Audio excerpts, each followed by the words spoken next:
Well, hey there, everyone. Welcome back to another Meet Kevin report. We are now on episode 92. It is 4:20 on May 23rd. And, well, let's see here. Today is one step closer, maybe, to this debt ceiling crisis finally ending. Honestly, it does seem like things are getting closer. And I think this is such nonsense. I really despise this debt ceiling stuff. We deal with this debt ceiling crap, I feel like, every year, and it's just such nonsense because it just politicians wanting to make sure that that America knows they're fighting to do the best for what people believe they want their politicians to do. And unfortunately, that means you end up having this brinksmanship and populism and finger pointing and name calling, and I don't know. To some extent, I feel conflicted because our founding fathers wanted there to be gridlock, but then we've also walked ourselves into situations where gridlock sucks, like when it comes to having a literal debt ceiling, which is stupid because it's like authorizing payments twice. It's really dumb if you think about it. It's like, what's the point of passing a bill, agreeing to spend money if you're just going to end up holding it up in debt ceiling negotiations in the future? It blows my mind. But that's what we have to deal with. So here we are. Now, I mean, I really believe that nobody is dumb enough to actually let the United States economy tank so badly by letting a default occur. But then again, I've seen some pretty stupid things in politics, so I suppose I won't let myself be too terribly surprised. But let's just say I'll continue to be hopeful. I continue to think this is nonsense. The debt ceiling, nonsense. I put the odds at default at well under 1%.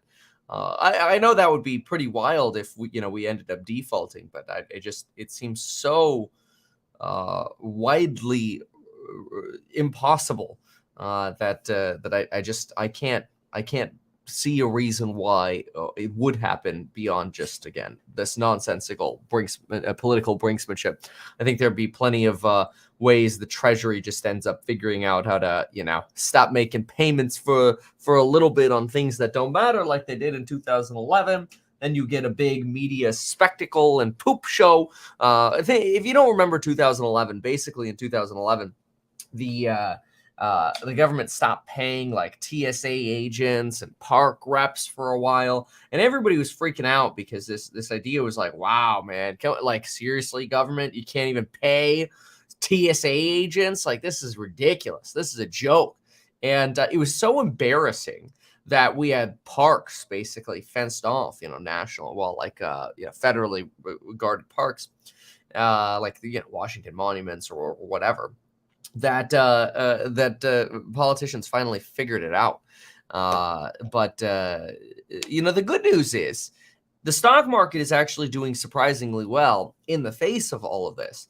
And in my opinion, that's, well, I mean, I don't think I need to say the B word. I think I've already been pretty dang clearly bullish for, I think I was a little early with the bullishness, but I think the Nike swoosh has been something I've been very consistent with, and people have regularly been asking, since really December and January and otherwise, as yields have been high, people have been asking, well, Kevin, why bother being in stocks? I can make 5% on my cash, and it's true, you can make 5%. You go to various different platforms. I've actually resisted talking about where to place your cash to get yield, whether that's I mean, I've briefly mentioned it in sort of just lists, like, oh, you can go to Robinhood, SoFi, or you go to whatever. It doesn't really matter. But I've resisted wanting to really make videos about this or try to encourage people investing in a way that they're trying to get just cash yield, mostly because when cash yields are high, you have to consider that you're not really earning 5%, right? So you get a 5% yield at, say, Wealthfront. What are you actually getting? Well, you're getting a real return, maybe in the neighborhood of 0%, right? When we factor out inflation. But beyond that, what are you actually looking at? Well, you're looking at, let's assume the inflation doesn't matter to your cash, right? So how could inflation not matter to your cash? What do you mean, Kevin? We've been talking about this for a year and a half on the channel. Inflation doesn't matter to your cash if you're buying assets that are going down in value. I personally, if I have, a household food budget, yeah, inflation is going to make that household food budget go up. But if food represents, I don't know, 1% of our household budget, then and 99% of my budget isn't affected by inflation because let's say it's going into investing in assets like stocks or real estate or whatever, then if those values go down, then my cash actually becomes more valuable in an inflationary time, not less. But ignore inflation for a moment completely. And let's think to ourselves, if inflation is 0 and we're getting a 5% cash yield, what is the other risk we face with our cash? And this is something regularly people on the in my courses have been asking me. People on the channel have been asking, Kevin, why not just put all my money in on 5% cash or treasuries? And the real reality that I think is so quickly missed is this phrase I know everyone here has heard before. Everybody's heard it before. It should come as no surprise. And so if you're surprised by what I'm about to say, in terms of why you're able to get this yield that everyone's excited about, well, it should come as no surprise. And that is opportunity cost. What's your opportunity cost? Well, since January 1st, your opportunity cost of being in cash as opposed to the S&P 500 has been 10%. That means you have earned 10% on stocks since the beginning of the year. And the year's not even over, which means, hey, wait a minute. If we continued at this level, your opportunity cost for a year of the S&P 500 could be 20%, right? Now, of course, with stocks, there's always the risk of the market going down, right? That's the downside. If you're on the ride of stocks, of course, there's a risk of the market going down, and then you could actually have a negative return on your money. But look, for example, at two responses to that. First of all, I want to quickly bring up the NASDAQ. The NASDAQ 100, top 100 technology companies in America, is up 27.6% year to date. That's insane. So, if you're excited about earning 5%, congratulations. In this time, let's see, we're about a full 5 months into the year, right? So we're about 41% of the way in the year, 41.6% into the year. Let's multiply that by your 5% yield. So far, out of 5% annual yield, you've earned 2% all the way through May 23rd. So you've earned 2%. The S&P's returned 10%. The NASDAQ's returned 27%. That's what opportunity cost looks like. Now, yes, is it possible stocks can go down? Of course it's possible, especially since they've already done so well. But something to remember is, and this is the beautiful thing about owning stocks, the problem with options, for example, is you have theta decay. You get slowly bled out. Unless, of course, you're a seller of options, which is generally the way to make money with options. You sell options and you become someone who profits off of that theta decay. But anyway, if you're holding stock, you don't have to worry about theta decay. You don't care at all about theta decay. You can just hold the stock and you ride it up and down. So really, to not be in stocks, you have to believe in some form of extreme level of bearishness that says, well, we're going to go into an earnings recession and everything's going to be worse going forward. I was trying to read a summary of bear pieces and or like reasons to be bearish, and I found one. It was in a Goldman, actually in a bullish Goldman piece. We'll talk about it in a little bit, but I was curious. I'm like, okay, well, what's their bear case? And what they did is they basically put one little paragraph out for, hey, like, look, you don't have to look far to understand the bearish narrative, so we're just not going to talk about it. So what they did is, look at this. They, right there, for the bear case, talk to the person next to you. Geopolitics, Fed error, that would be over tightening or under tightening, debt ceiling, financial crisis 2, recession, rich session, that's the white collar recession, credit, stagflation, commercial real estate, urban demise, civil unrest, rate cliffs, jobs, stocks versus bonds, blah, blah, blah. Bad news is in the ether and is priced in. And I thought that was really interesting. This wasn't a Goldman piece. That was actually a Bank of America piece. But anyway, point of this is really, it's like, yeah, there's no shortage of like this poop. But the thing that I keep going back to, and it's really what defined the Nike swoosh before before the Nike swoosh actually started becoming a reality. My thesis with the market, with the Nike swoosh, is that we would go through a volatile period of ups and downs, and that over time would look like 2022 was a down, and then you'd have your up, but that up would not be a straight up; it would be a volatile up. And my thesis supporting the Nike swoosh, before, just broadly zooming out from all of the data, was, when does the market feel more fearful, or when did the market seem more fearful? And I mean, now we have the luxury of hindsight. As they say, hindsight is 2020. So it's but then again, we've talked about that Nike swoosh for many months. You're probably just tired of hearing about it now. But the point is, what was sentiment like?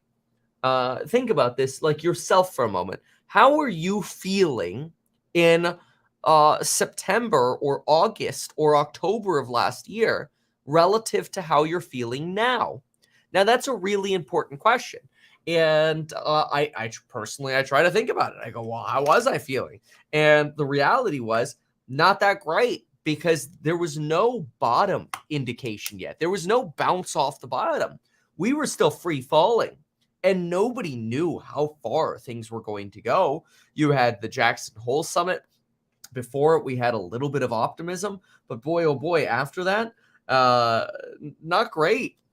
I remember when I launched my ETF on November 30th, December was actually a really difficult month because everybody was selling. It was like tax loss harvesting.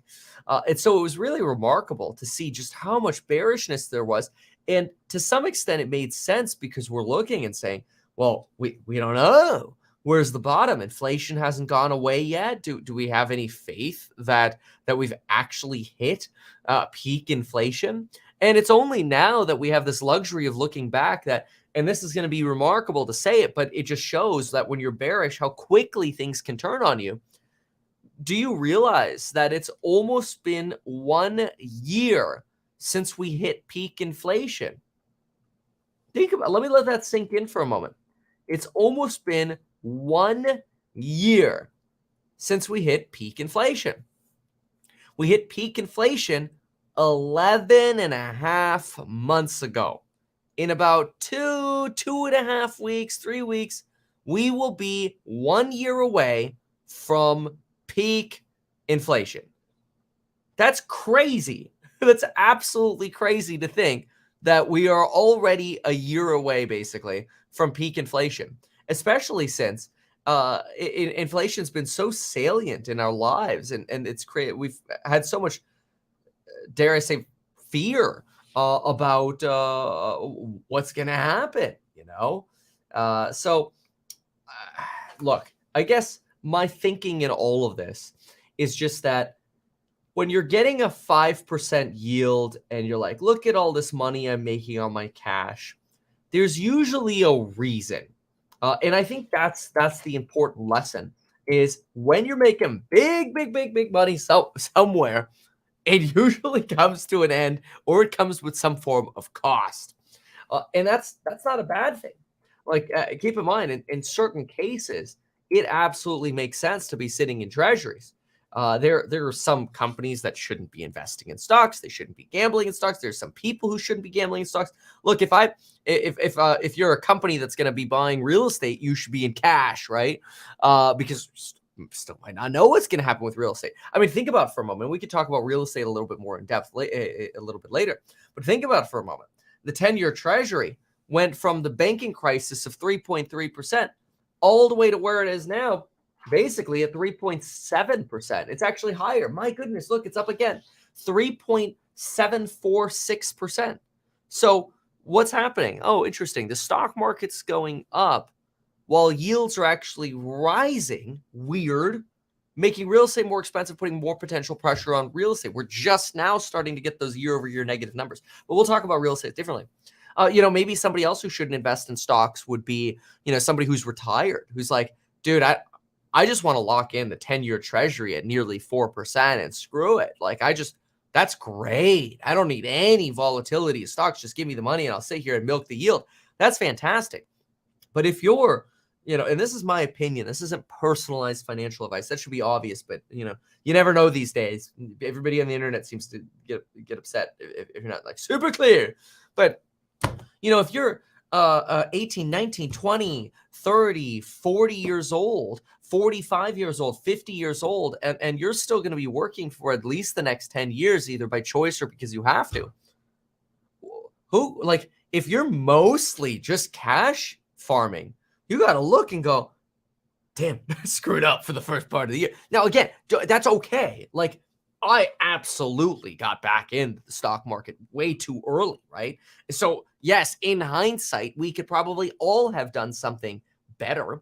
Now, my belief was that the stock market would pre-price in the Fed's U-turn.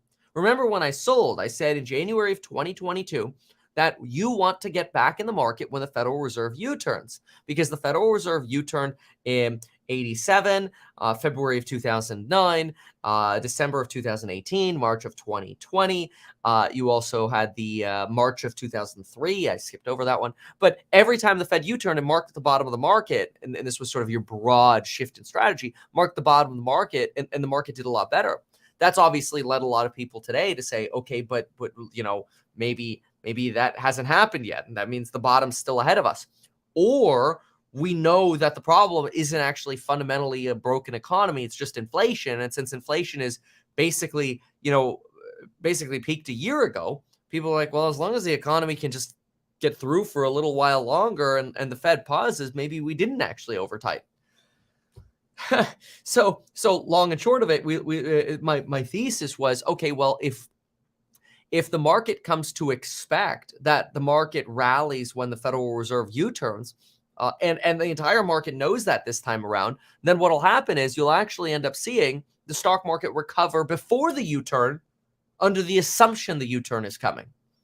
And so far, that's what's happened. That's actually exactly what's happened so far, which is scary. But it also goes to show, like, you could not have perfectly predicted that, oh yeah, in January, the market was just going to start rallying again and it would have stuck. There's no way you could have predicted it. Now, of course, there was this understanding of like, oh, well, all the tax loss harvesters jumping back in. Sure, but nobody thought that would end up being sustained. So, it's really incredible. It's really interesting. So the point of that is it can't be perfect. But the other point of that is, if you're looking at your portfolio, it's like, yeah, I know cash was great in 2022, but boy, it sucked in 2023.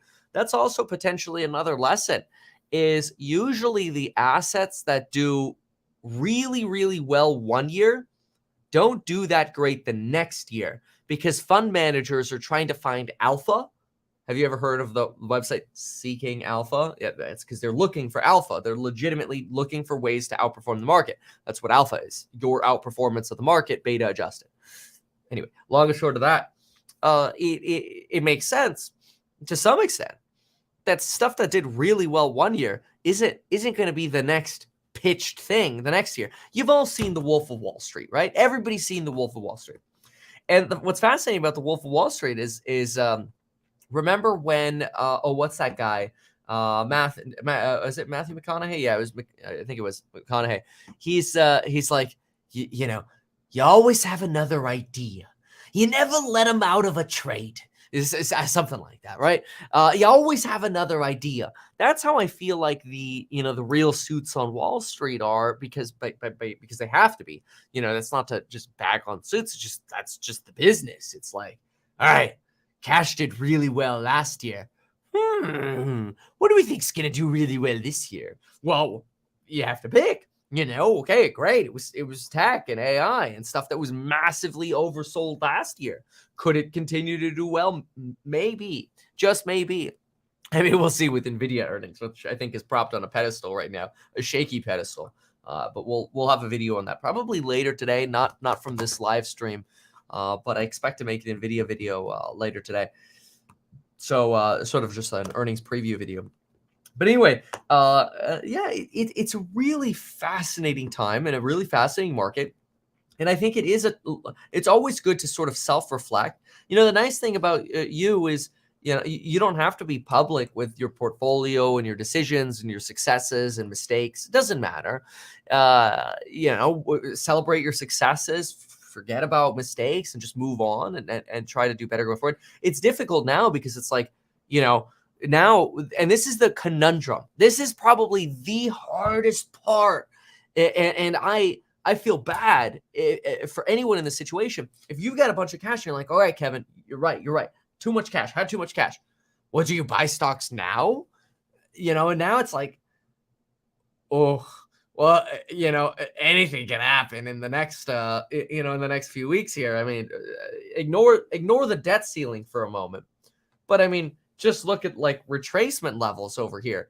It would be very easy for the NASDAQ to at least go back to 330 on QQQ, right? Which is your index for, or ETF for tracking the index of the NASDAQ 100.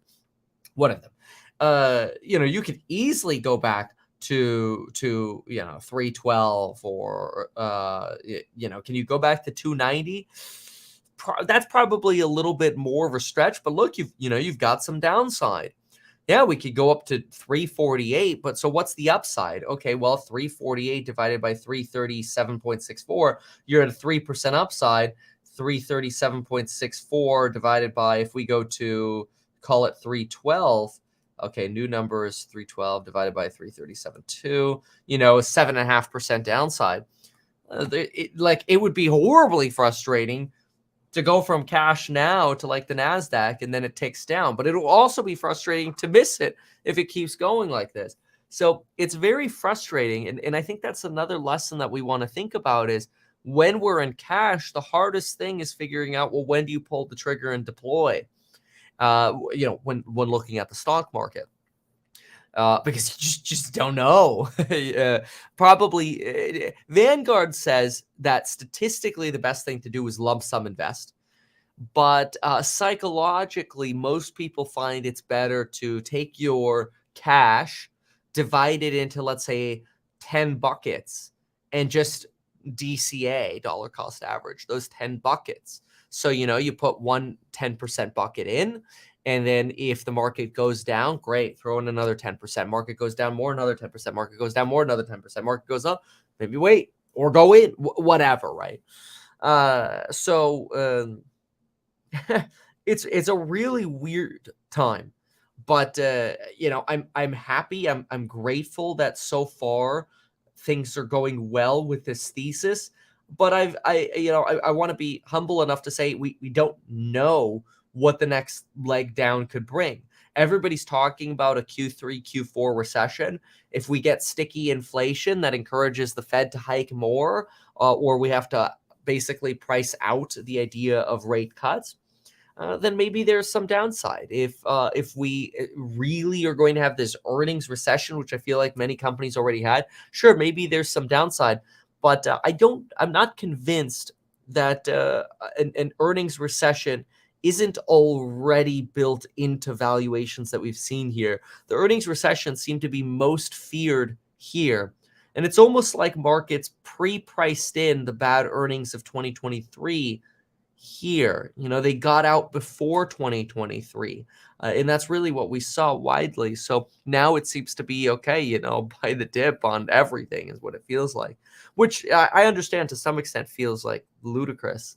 Gosh, like how could you keep buy the dip? It seems like a wild time to do that. And certainly last year was. This was, look at this. Okay, go back for a moment to 2009. So where's 2009? Oh, look, it's way. Look, I'm gonna zoom out on the month. Wow. Okay, we're gonna zoom out on the month on Weaves.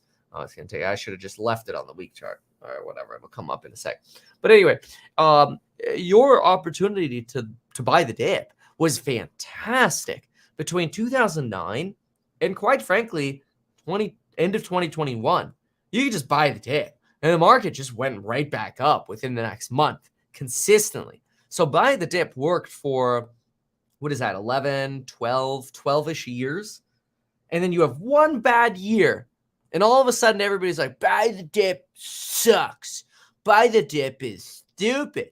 Look at the YouTubers and their buy the dip mentality. It's like, buy the dip was a bad strategy in 2022. Abso-freaking-lutely. But wait a second. Wait a sec. Buy the dip was already back to being great in 2023. So now you look back and you go, is it possible that 1 out of 12 years is a bad buy the dip strategy? Well, we'll see. Maybe it'll be 2 years if this market ends up being a little poopy doopy, for longer. It's possible. But again, here's your chart. Look at this. It didn't matter what debt crisis. The debt crisis, the last debt crisis was over here. Can you even notice anything on the month chart? I don't know. Maybe it's a little flatter than you'd hope. Maybe you'd hope it was a little bit more of a perky chart over here. But okay, so there's 2018 when the Fed U-turned over here. All right. But other than that, on the month chart, other than 2022, buy the dip worked really well. So it's fascinating to me. So this chase, I guess, is sort of in summary on this part.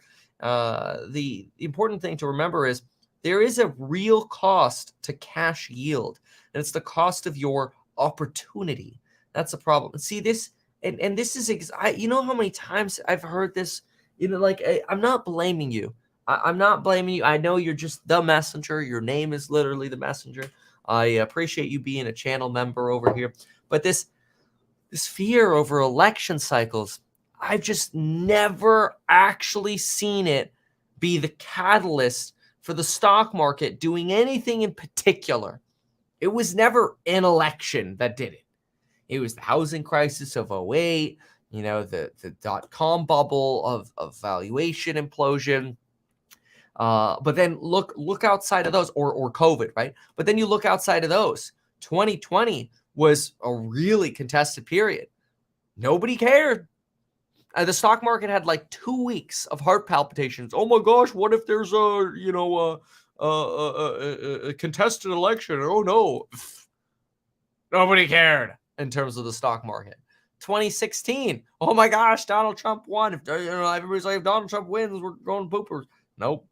2008. Oh, if the first black man wins the presidency, that's it. We're going to the toilet. You never had a black man before. Only had a white man before. No, it didn't matter. Obama took office near the bottom of the market. Bottom of the market was like February or March. It was February of 2009. He took office Jan 21. Come on. If anything, the elections help. So it's just, I think the news media has us convinced that there's always a reason to be fearful. Always a reason to be fearful. And it's just, let's just put it this way. It's absolutely ridiculous. Don't bet against America. Don't do it. It just ain't worth it. Let's listen to Teddy Boy over here. Let's see what drama he has for us. Joe Biden started off with a position he wouldn't talk at all. He wouldn't compromise. He was unwilling to consider anything. That was obviously unreasonable. And he had to fold from that because that didn't withstand scrutiny. Where we are now, I don't know if the White House is willing to be reasonable. I'll tell you what I've encouraged President Joe Biden to do, which is listen to Vice President Joe Biden. In 2011, the last big debt ceiling showdown we had, where Republicans held a line and said we need to rein in spending, it was Vice President Joe Biden who negotiated what was called the Budget Control Act, designed to cut $2.3 trillion in spending. And he sat down with Mitch McConnell and with the House Speaker, and they negotiated that deal. I hope Joe Biden as president has at least some modicum of the same willingness to do that. I'm worried that he doesn't have the ability to do it anymore. Look, I will say honestly, this is going to be a negotiation that plays out. Kevin McCarthy definitely has a stronger hand because he passed the bill in the House. That gives him a stronger negotiating power. He is not going to take something to the floor that he can't get at least a majority of his caucus to sign off on. Yeah. So hopefully the two of them can work some sort of a deal out. Look, I think we both agree that it's not a good scenario in any way, shape, or form if we default on our debt. We should absolutely not default on the debt. And I will tell you, I am more worried now that we might default than I ever have been. Really? And the reason is I don't think Biden is up to the task. I don't think he's engaged in the negotiations personally and directly. I think they're talking and sitting and meeting every day. Yeah, they literally met yesterday. What are you talking about, Ted? His mental capacities are markedly diminished from even a few years ago. Senator, don't make me go through this. And what makes me worry is that I think the decision making in the White House is being done by a bunch of 20-something and 30-something little Marxists who don't have an appreciation for reality. Oh, I told you I didn't want to dig into this. We're going to get stuck digging into this. I mean, I will say the same argument. There have been people who questioned the last president's ability to be able to have rational conversations and do these things. There were people who were talking about having him removed with the 25th Amendment. But look, he's in the room. He's making the talks. Hopefully we get So I can tell you the reality. All right, when the Senate is in session, every Republican senator, we have lunch together. We sit around and talk about how virtually none of us have spoken to the president even once. He doesn't talk to Republican senators. And that's weird. We all know Joe. I was sworn into office by Vice President Joe Biden. He was a man of the Senate. This White House hides him. And it's unfortunate. Didn't McConnell just meet with him? McConnell had met with him briefly, but it is. Oops. I used to talk to Trump every week, sometimes every day. I spoke with Obama. I spoke with Obama regularly. It is weird. Lindsey Graham has flown all over the world with Joe Biden for 20 years. Lindsey hadn't talked with Joe. They keep him hidden. That's not disputed. Like nobody denies that they keep him hidden. He's not doing media. He doesn't do media. He doesn't just sit down with McConnell. And McCarthy is talking to him every day. He also just went to the G7. It's not like this guy is hiding. Hold on a second. I don't want to be in the. I don't want to be in the corner of defending He's intellectually acute and on things. Great. If he is, then he ought to do what he did in 2011. I don't think he is, and I'm worried because I think the young extreme staffers in the White House have no appreciation for just how damaging a default would be. And so I think they are quite willing to force a default because they think the media will blame it on Republicans. And I think that would be wildly irresponsible. The talking points I hear all the time is that this would be much worse for the president to go into a default because he's the president who would get blamed in the next election cycle, which is why Donald Trump is urging anyone in the House to say no. Don't do this. Vote against it. I don't think that's what the White House believes. I think the White House believes whatever happens, the media will blame it on Republicans. Whether that's true or not, I think that's what the White House believes. And one thing to be clear, Joe Biden today could take the chances of a default to zero. Here's what I think a responsible president would say. He would stand up and say, under no circumstances will we ever, ever, ever default on the debt, no matter what. The United States honors our commitments. Now, how could he do that? He could do that by claiming the 14th Amendment and saying he's going to pay out. And I know you disagree except that with would be patently unconstitutional. But he could do it in a very simple way that is clearly legal, which is that every month federal tax revenues coming into the federal government significantly exceed interest on the debt. And he could say, we're going to pay interest on the debt. We're not going to default. We're not going to pay everything else. That's what's called prioritization. Right. He could do that. And they very well may get to that situation at the beginning. They may get to that situation, but the reason that he hasn't said that, which he could say, he could take the chances of default to zero. The reason he hasn't is I think the White House is trying to scaremonger on this. They're trying to threaten default. Well, not paying the rest of our bills would not be great either. Well, but do you let's stop paying the veterans? Do you stop paying the Defense Department? Do you stop paying the salaries of people in Congress? Okay, not paying the salaries of people in Congress would actually be a pretty good step. So that Actually, those should be the first bills they don't pay, actually. To be clear, everyone agrees that the debt ceiling needs to be raised. But if you look historically, it has been the only leverage that has been effective in reining in out of control spending. Look, it's a negotiating tool. I get it. And it's the only thing that works. And given Squawk Bucks gets into the numbers, I think it's worth pausing for a second and reflecting at how different this is from the past. So 2017, total federal spending was about $4 trillion. Total federal tax revenue was about $3.3 trillion. Now, quick math, that means we had about a $700 billion deficit. That was 2017. Fast forward to today, total spending has gone from $4 trillion up to $6.5 trillion, $6.4 trillion. Tax revenues have exploded. Tax revenues have gone from $3.3 trillion to $4.8 trillion. Now, quick pause to note, when we signed the 2017 tax cuts that I fought very hard to pass, every Democrat went on TV and said this is going to slash federal revenues and blow up the deficit. Turns out they were entirely wrong on that. Every year, federal tax revenues have gone up, and they've gone up from $3.3 trillion to $4.8 trillion. The problem isn't tax revenues. The problem is we had a spending binge from the Democrats that has caused the national debt to go from 20 trillion rather to 32 trillion. We did pass an infrastructure bill, a CHIPS bill, the ridiculously named Inflation Reduction Act. Yeah, look, I voted against those bills. Those were mistakes. You voted against the infrastructure bill too? Yes.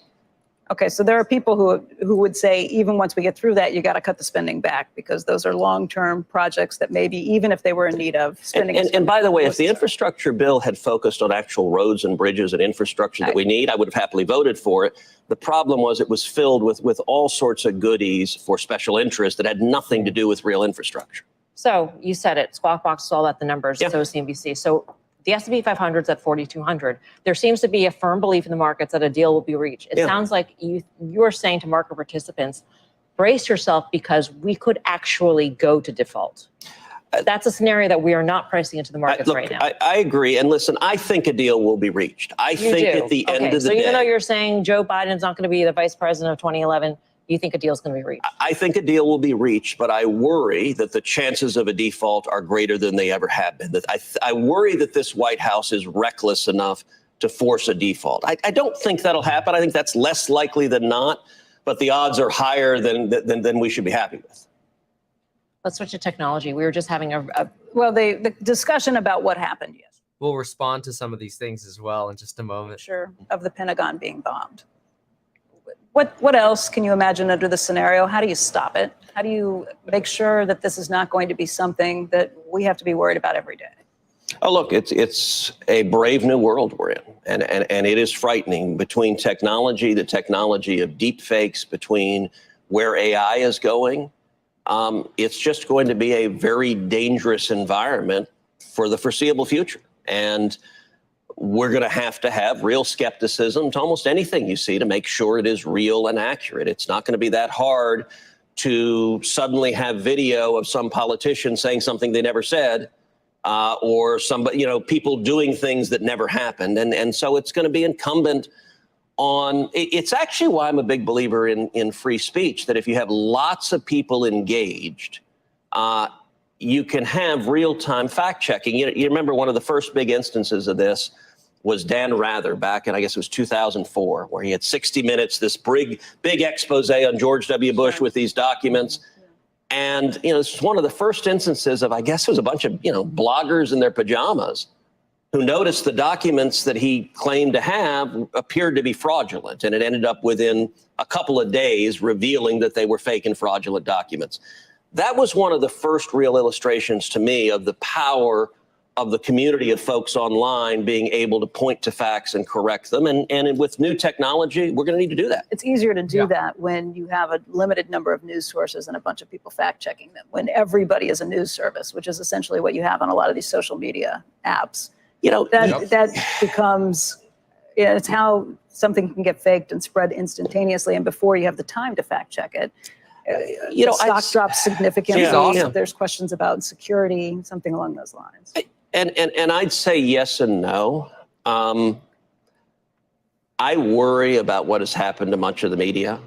There's a reason I like coming on Squawk Box, because y'all actually talk about substance and you get into it, and you guys are much, much less partisan than most of the other media outlets out there. One of the really unfortunate consequences, I think, of the age of Trump is that much of the media, Trump broke the media. That stations like CNN, MSNBC, they hate Trump so much that they've stopped practicing journalism. And I don't think that's good for America when people who are supposed to be journalists view their role as advocates pushing a point of view. Particularly in that context, I think it's important to have lots and lots of people where everyone can be a publisher and can press back. So the media is broken, but back to the question, is there anything Congress can do about AI? Because misinformation can spread, and it's like shouting fire in a crowded movie theater. And in this case, it could be billions of dollars in market cap shaved off the stock market, a single stock, so many different ramifications here. Well, it's not like Congress is going to be able to wave a magic wand and make AI go away. It's not like Congress is going to be able to stop criminal activity and make suddenly criminals go away either. But you signed off on an amicus brief against Section 230, and I think that's a good start. Absolutely. Liable. Yeah, look, Section 230 was passed at a time when the internet barely existed, and it was designed to protect a nascent industry and to enable it to grow. We now have big tech are these massive behemoths, the largest companies in the world, and the power they exercise, the monopoly control they exercise, and in particular 230, when it was passed, Congress assumed that big tech would be a neutral public square. In other words, it wouldn't be putting its thumb on the scale, it wouldn't be silencing some voices and not others, but it would let everyone speak. And the reasoning was, it's not fair to sue Facebook because of a comment you make or I make, because if you make it or I make it, it's not Facebook's fault. Now that's true if they're an open public square for everyone. What's happened is that big tech in recent years has decided to actively and aggressively censor speech and silence views they disagree with. And I got to say, Elon Musk's buying Twitter and making the Twitter files public was an absolute game changer. If that is your view, though, about big tech and their ability to control speech, et cetera, then that should be even more of a concern when it comes to AI. Yes. They are the leaders in AI right now. They're the ones that have accrued billions of dollars in market cap because of the notion that they are in the lead on AI. Yeah. So is that a much bigger concern? And how does it factor in also? Because there's a thinking that if you constrain the development of AI in this country, that you're going to actually allow other countries, particularly China, to take the lead in this technology. Look, I think you make a very good point, and I am quite nervous about constraining the development of AI. And are there very real dangers coming from AI across the board? Yes. I chaired the very first congressional hearing ever on artificial intelligence. The problem is, and is there a need for congressional action on some point? Almost surely there is. But the problem is most people in Congress don't understand this at all. Look, we don't do intelligence very well, much less artificial intelligence. And, the Senate, I think the median age is about 142. One of my colleagues on Judiciary referred to the internet as a system of tubes. We should be careful asking folks who don't really understand it to regulate it. I think Congress needs to get smarter. I think we need to have hearings. I think we need to consider testimony, but I think we should proceed slowly so that we don't go in and break things. The last thing I want is for China to get way, way ahead of us on AI because government regulators have gotten in the way. So it is reasonable to be worried about where AI is taking us, but I don't think Congress is going to fix the problem overnight. Senator Cruz, want to thank you for coming in today. Always a pleasure. Good to see you. This was actually surprisingly a really good piece. Like, that's one of the reasons I like this 5 to 6 o'clock hour, even though this began a little bit before that with CNBC, is they have really good guests on around this time. It really better than what you see closer to bell time on CNBC or earlier in the morning. Just my take, Anyway, so I'll go backwards here a little bit and just address a few things. First of all, a lot of people are talking about investing in Chinese AI. I actually think there's a reason to be cautious about that, specifically because with Chinese AI, you're running into severe risks of US sanctions basically destroying Chinese AI companies. I know that sounds extreme, like how could America destroy a company? Oh, they can. Even just limiting China's access to some of the most powerful or advanced microchips could sandbag intelligence race. And I think that's probably exactly why America is sanctioning China's ability to get their hands on advanced lithography machines to make smaller transistors. Or reduce the spacing between them down to that 5 to 3 nanometer level or below that. Mostly because one of the best weapons we have is just having better chips than China.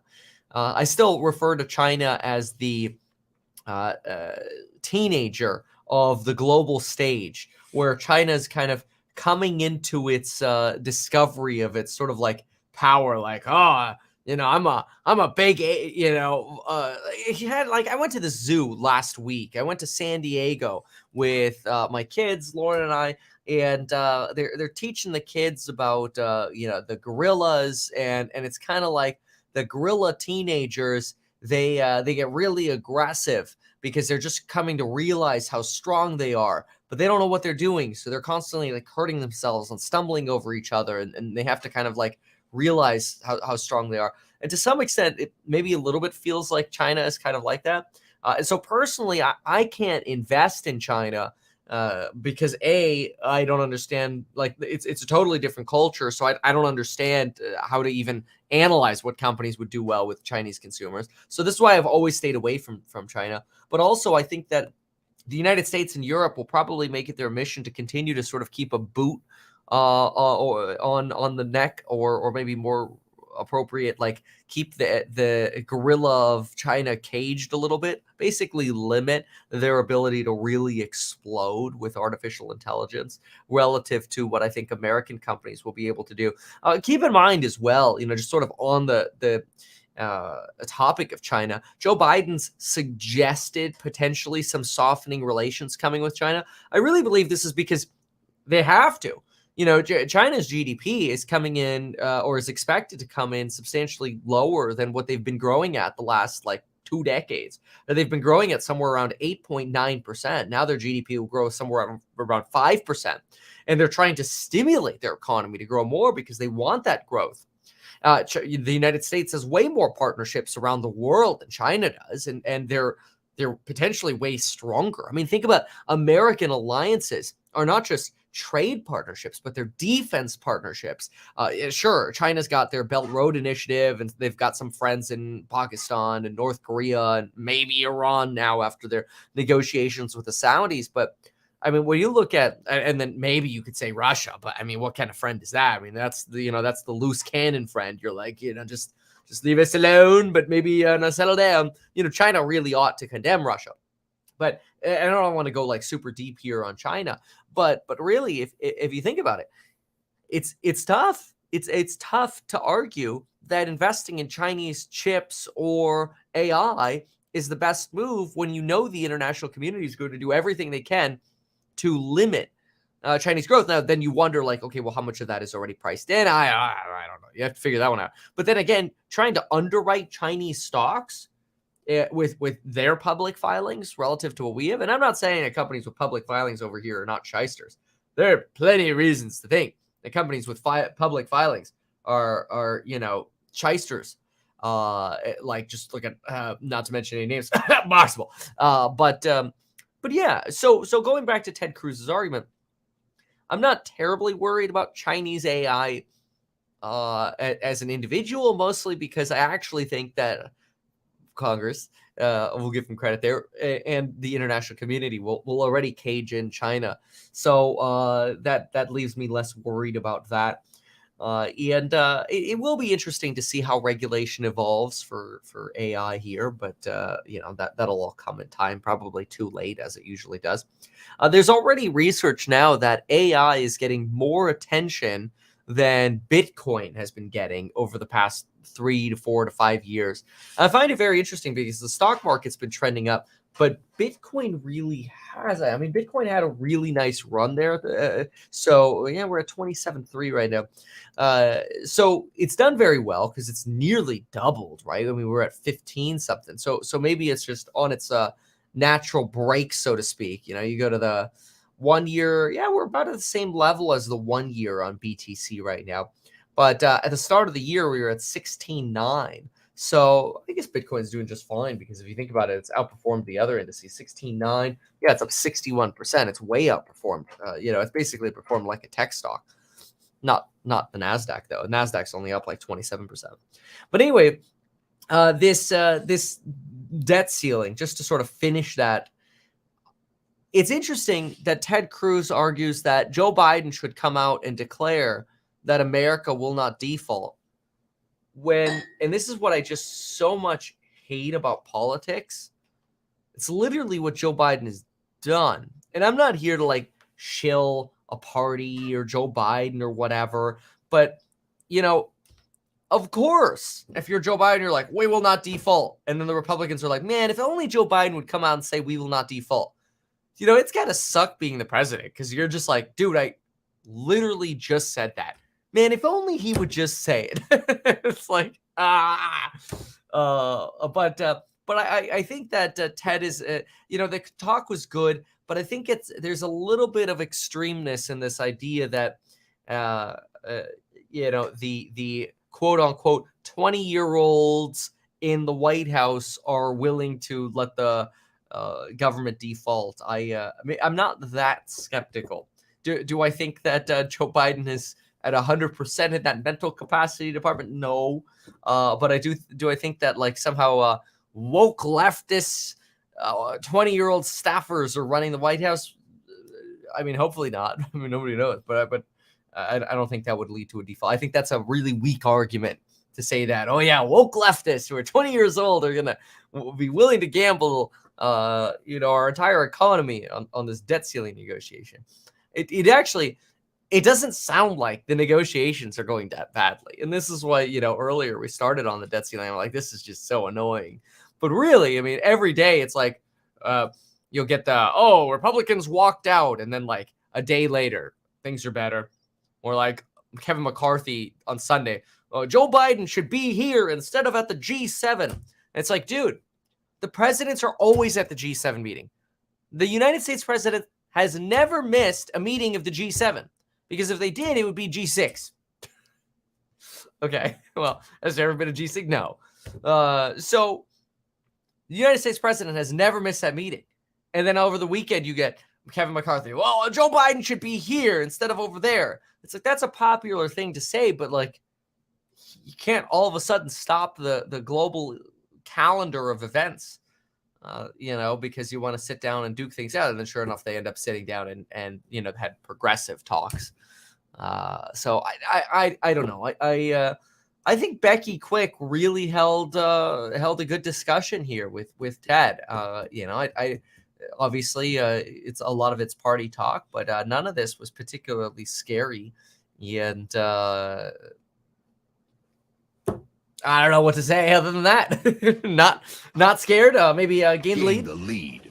Are we able to say that though? Because I feel like the stock market is slightly ticking to red today after yesterday's rally. But then again, you would kind of expect a little bit of a give back. So that's pretty typical. So anyway, okay. Next up, what do we want to talk about next? So let's see here. Mnuchin's debt deal.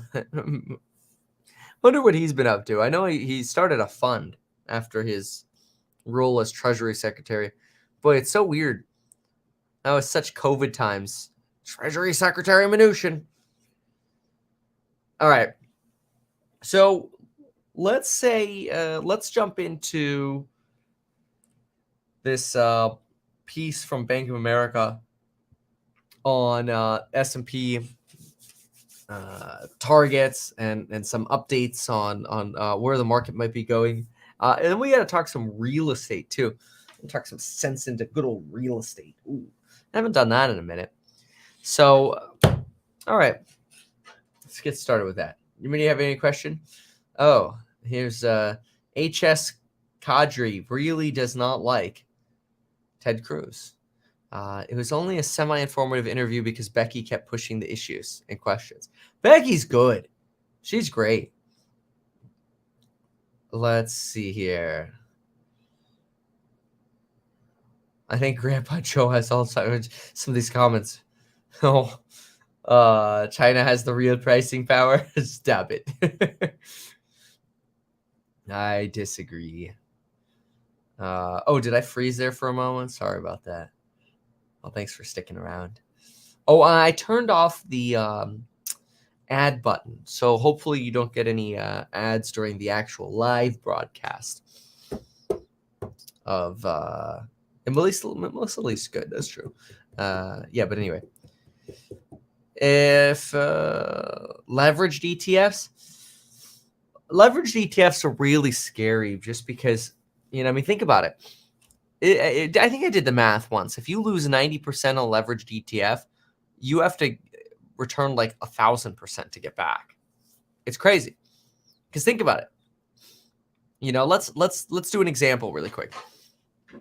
So say you have $100 stock and it goes down 90%. Or no, not 90%. Well, let's say it goes down. Let's say you're a 3x leveraged ETF. Okay, so you're 3x leveraged. Here, let's write this down. Let's go to this one. All right. So here's your problem with the leveraged ETFs. So let's say you have there we go, $100. The market goes down 30%. You have $70. But then you have a leveraged ETF, and your $100 goes down 30% times 3. Now you're at $90, or sorry, $10. Okay, you ready for this? Now the market doubles. Well, now you're at $140 versus $120. Versus $20. Whoops. Now the market doubles again. Well, you're at $280 versus I guess double it. Hold on. We should do the 3x multiple over here. So doubles times 3, you're at $60, right? So you'd have to have another double. Okay, this would probably look better. You'd have to have another double. Another double would be another 60 times 3. That'd be another $180. That'd be 180 plus $60. That'd be $240. Oh, look at that. You're still behind. After 2 doubles, you'd still be behind on the leveraged ETF. That's scary. And that's if you didn't get margin called out over there, right? But it's just an example of how when you have a leveraged ETF, you could get stuck in the hole, right? So let's make sure we did that math right. If the market goes down 30%, you're at $70 on the left. Market goes down 30% times 3, you're down 90%, so you're at $10. Now the market doubles. So an extra, did I do that wrong? Let me see if I did that right. Oh, market doubles would be 10. I may have done that wrong. Let's look over here. Double. So 2x would be 140. 2x would be 280. Market doubles it's $10 times 3. This should be $40. Sorry. This is actually just $40. Then the market doubles again. That would be another 120 basically. In this case, that would be 180. There you go. So 2x. There we go. That's actually more appropriate. You're still well ahead in the non-leveraged. So the leveraged is great when the market's going up, but if you get stuck in a down market with leverage, you just end up getting stuck in this nasty hole, and it's really, really dangerous. Not a big fan. So I would, I would just be cautious, especially too because, think about it this way. I'm a big believer that if you're going to hold an ETF, let's say, your goal shouldn't be to sell it and trade it. See, the point of an ETF is to milk the tax benefits. And obviously this isn't tax advice, so consult your tax professionals. But, an ETF can rebalance for you and potentially help you not pay a dime in taxes, because ETFs can rebalance if they do it in a certain way without passing on capital gains to you. That's amazing. That means you could trade in an ETF, basically. The ETF manager can trade for you, and you don't pay taxes on those gains. That's amazing. So your goal should not be to trade ETFs. It should be to hold ETFs. That's how you'd get the best benefit. But you can't hold a leveraged ETF. You should only be trading a leveraged ETF. But then it takes away some of the big benefits of ETFs, and then it just becomes a tool for speculation is what it is. So, okay, Max, great question. Companies with U.S. exposure to China, I actually think that's a great thing. So the reason I say that is because, my belief always has been that one of the reasons you invest in companies like for example, Tesla, is because you actually get the Chinese exposure as an American company. So you can bet on the American accounting, the American financials, the American transparency, the American regulation, and still get that exposure to Chinese sales. So why would I bet on Chinese companies if I could just bet on American companies to sell good stuff in China? I love that. That's exactly what I love. So yeah.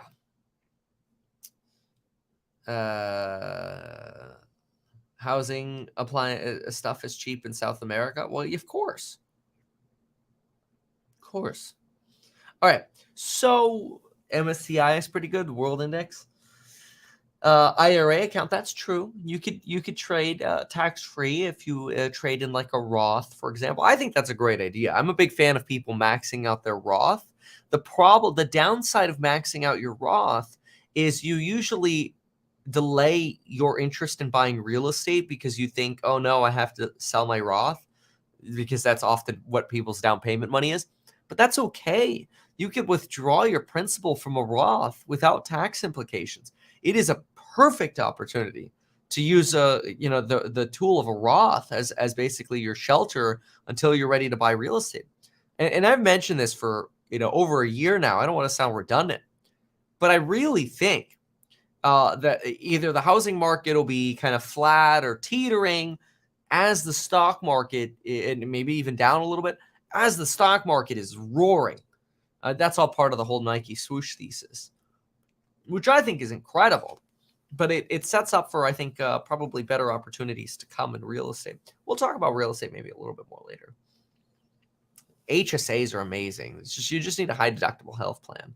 The problem with the high deductible health plan is a lot of people don't have a high deductible health plan. If you're an employee, you generally don't have a high deductible health plan because you're getting provided insurance in many cases. So can you pull your entire Roth? There's so many things you could do with these various different tax accounts. There are penalty-free ways. You can also take out invested gains to buy your first property or property to live in some cases. But just to keep it simple for a moment, the point of the Roth that's cool is you can always take out your principal for any reason because you've already paid taxes on it, which is kind of cool. So you can kind of always put money in, take money out, put money in, take it out, right? Your principal. But there's obviously a limit because you have those contribution limits for putting money back in. So it's not as easy as I've just described. But I to some extent, it's kind of nice to know that you could take your principal out and go buy real estate. Anyway, I want to talk about this B of A piece. So let's get into this.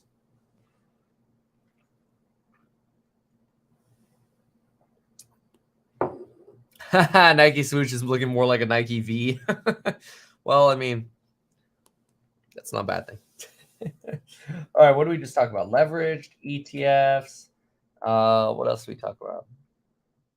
Roths, etc. All right. What else now? Oh yeah, the bull thing. All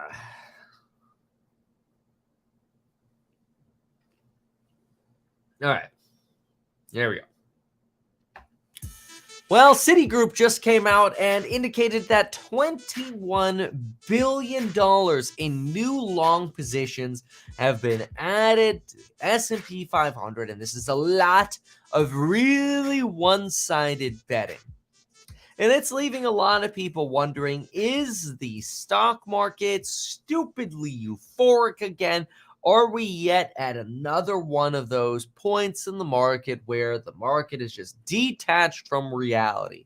Who remembers the days of COVID where the economy was basically at a standstill and collapsing, and yet the stock market was just up, up, up, and away? Well, Bank of America has a pretty fascinating piece on the stock market and what the forecast for the stock market could be.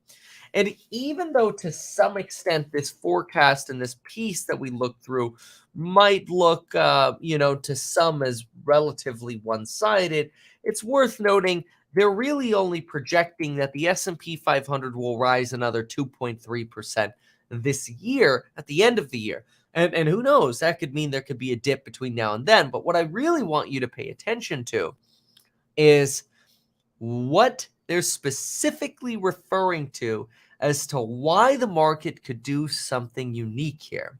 So let's take a look at the piece together. This is the piece from Bank of America. Bank of America's new end year target, 4,300.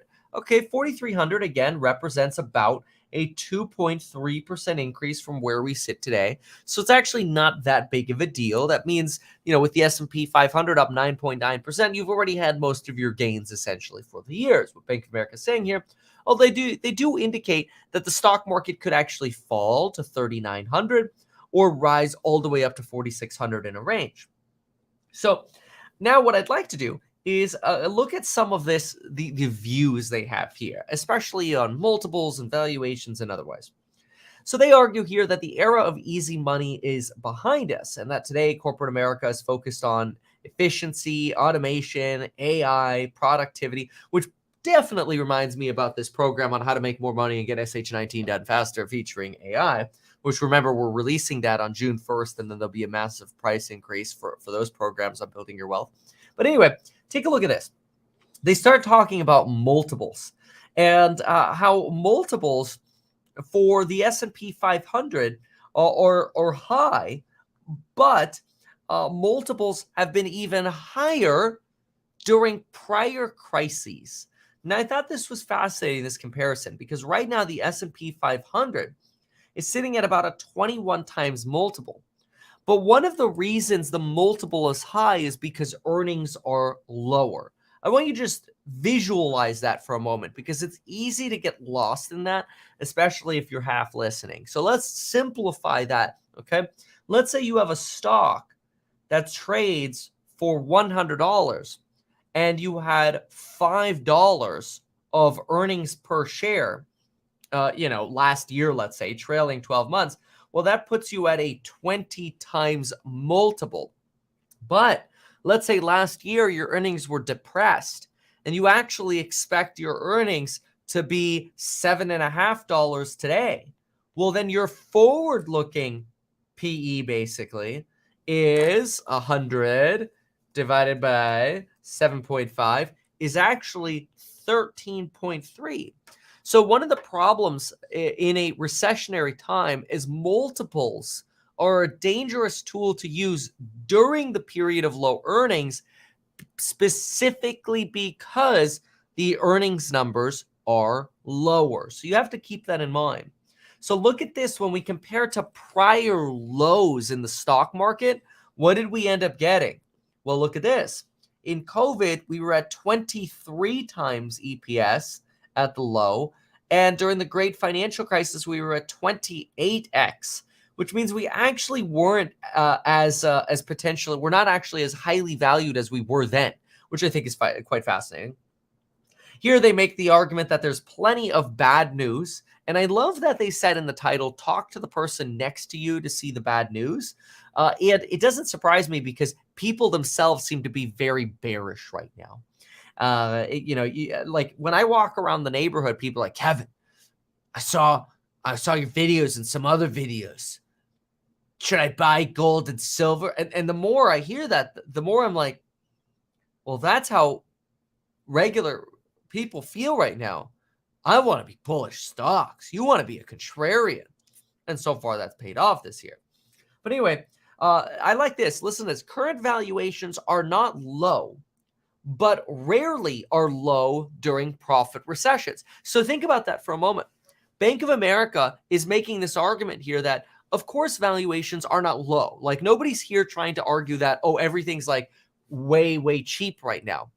But they make it clear that during, quote, profit recessions, in other words, when earnings go down, valuations are rarely low. And that's kind of what we saw with this math we did on the earnings per share numbers here. When EPS is down, how could valuations ever look low? They can't. Just by the nature of the calculation, it totally makes sense. On cyclically adjusted earnings, valuations argue for price returns of 5% per year for the S&P 500 over the next decade, better than the average negative returns suggested by valuation signals at the beginning of 2022. Now, I actually wrote next to this, wow, because I think it's very interesting that Bank of America's evaluation metrics were looking forward at negative returns for the S&P 500 compared to today's valuation metrics, which are actually looking at positive S&P 500 returns. Again, this reiterates this opportunity cost of being in treasuries or cash. And, there's this sentence here. They say, as equities grow less extended, bonds look riskier. That's because of opportunity cost. There's a limit to how much you're going to gain here. Okay, good to know. So what are some of the charts they give here? Because they give a lot of charts here. And some of them are actually quite interesting. So let's see. What are some of the favorites we want to look at? They have quite a few here. Oh, yeah, this was a good one right here. I like this one. So Exhibit 6, inflation drives productivity capital expenditures. Now, there's only about a 44% correlation for this. But what they're saying here is that as there's wage inflation, you actually end up getting more productivity out of businesses. So in a weird way, inflation forces some a tightening of the ship of businesses, so to speak. Very interesting. So I think that's great, especially look at this. Mention of AI during earnings calls. Obviously it's at a peak now in 2023. We should look at that chart month to month. It'll probably be even more off the chart. But anyway, look at this. New S&P 500 target increased from 4,000 to 4,300, correcting our anchoring bias. We raise our S&P 2023 year-end target to 4,300 based on our updated target models and blah, blah, blah, blah. In our forecast, we incorporate 5 signals. Now, they're going to go through these signals. So we'll go through some of these signals together. So we'll jump ahead. First, here's some of their models, blah, blah, blah. Okay, removing some of the negatives. Fine. Where do we want to look at here? Exiting the best era for earnings ever. This is more like the last decade. Easy earnings growth from cheap financing, buybacks, globalization, and cost cutting may be behind us. But efficiency gains could improve the quality of earnings and offset margin risk from reshoring. So reshoring is bringing workers back to the United States. I really think we're actually going through a phase of what I call re-globalization. It's something I've been talking about for about a year. It's just the flip on deglobalization where everybody's worried about, oh, that's it. If everybody manufactures in America again, everything's going to be more expensive. That's true. But not everybody's just going to manufacture in America again. You'll see this transition to creating new supply chains in different areas. But it is fascinating, this argument here, but efficiency gains should improve the quality of earnings. In other words, companies, again, focusing on that productivity. So here they talk about globalization explaining the a majority of companies basically becoming more profitable since 1995. And that usually people complain today about basically a low risk premium. That's to say that, hey, I'm not getting paid that much more to sit in stocks than I could get on treasury yields. Maybe on paper math, because if you're expecting the S&P to return, say 6% and treasuries are at 5%, why would you bother with stocks? Well, that's because potentially the stock market return could be 20% or 15% instead of 5% as the math forecast. So fascinating here, this higher real rates, lower earnings risk premium. So that's a pretty typical thing that we would see. But another thing that was fascinating was this chart right here. Their sell side indicator. Now, sell side, don't get confused by that. That doesn't mean like they're the short sellers or whatever. Sell side is basically just your research side of institutions. So just think institutions and think research side. So providing information is your sell side. And their sell side indicator is trying to essentially be contrarian to what analysts think. So if every analyst is extremely bullish, then that tends to actually be bearish for stocks. And so extreme bullishness is characterized by this red line on screen right here. It's your upper bound. That's the extreme bullishness level. Then you have extreme bearishness, which is characterized by analysts being really negative about forward earnings and expectations, which is why we're beating expectations so well. And their average is set by this green line right here at the bottom. And you can see the blue line shows where we sit right now. The blue line indicates we are really close to the extreme bearishness level. And this sell side indicator tool actually implies a return of 16% of the stock market over the next 12 months. Okay. Now that's a positive, but a negative is we are going through quantitative tightening. And we're not entirely clear how much of that quantitative tightening is really going to affect the market.